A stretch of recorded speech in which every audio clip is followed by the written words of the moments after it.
Welcome to On the Edge with J.P.Devine from Central Maine Sunday.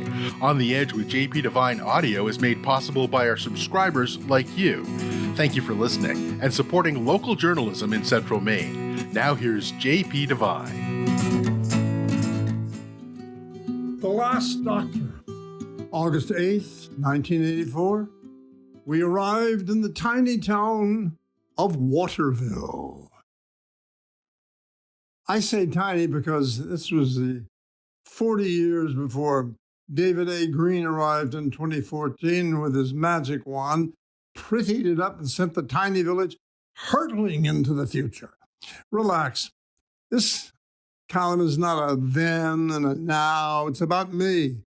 I was in my 50s when we came here, and I'm still learning, still writing about all things like how I went to a doctor. I was standing in the kitchen, watching the birds, and rubbing my eyes when my oldest daughter, who was visiting, touched me gently. "Daddy," she asked, "are you okay?" I think it's the humidity. "Who's your doctor?" "Doctor?" I mumbled, still rubbing the eye. "You don't have a doctor." "I played 3 on television." "There was Daddy. Be serious. You're 62 years old now and you've never had a doctor?" "Don't tell anybody my age," I whispered. "It's true. I was at the time a strapping figure of a semi-middle-aged fellow, a retired actor-writer whom she brought here to grow old, and now we're talking about doctors?" Well, she and little she opened our new yellow pages and picked one out. "He's on School Street," Dawn said. "I love that." She made the call. A couple of afternoons later, I found myself pacing the doctor's office back and forth nervously, running through diseases he or she might say, "I have cancer, diabetes, or stroke." I thumbed through the library of months-old Time sports magazines. A nice little lady named Mary slid open the glass that separated us from the magazines. "Good morning, Mr. Devine." I came back later.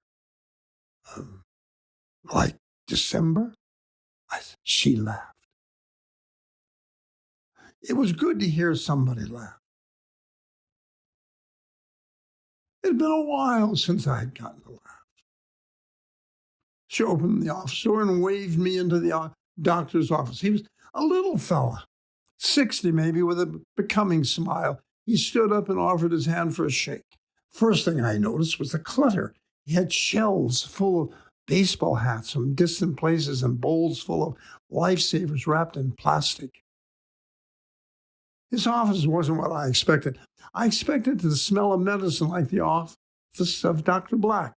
The last doctor I visited years ago on one of those hot LA days, I had eaten 2 hot dogs, a taco, and a Milky Way bar with a large Dr. Pepper. When I recited that menu, the doctor called his staff in and had me recite it again, and they all laughed. Well, so there I was, endless years away from the helicopters, cameras, sirens, and stress of LA, sitting in a quiet doctor's office with windows that looked out onto somewhere called School Street. No sirens, just birds and kids coming home from school, old ladies walking tiny dogs, lawns full of trees, and me eating lifesavers and chatting with a doctor. The jitters faded as I sat facing this gentle little fellow in glasses and a white jacket, rocking back and forth in his chair and laughing at this aging stand-up comic from another world. He's retiring now.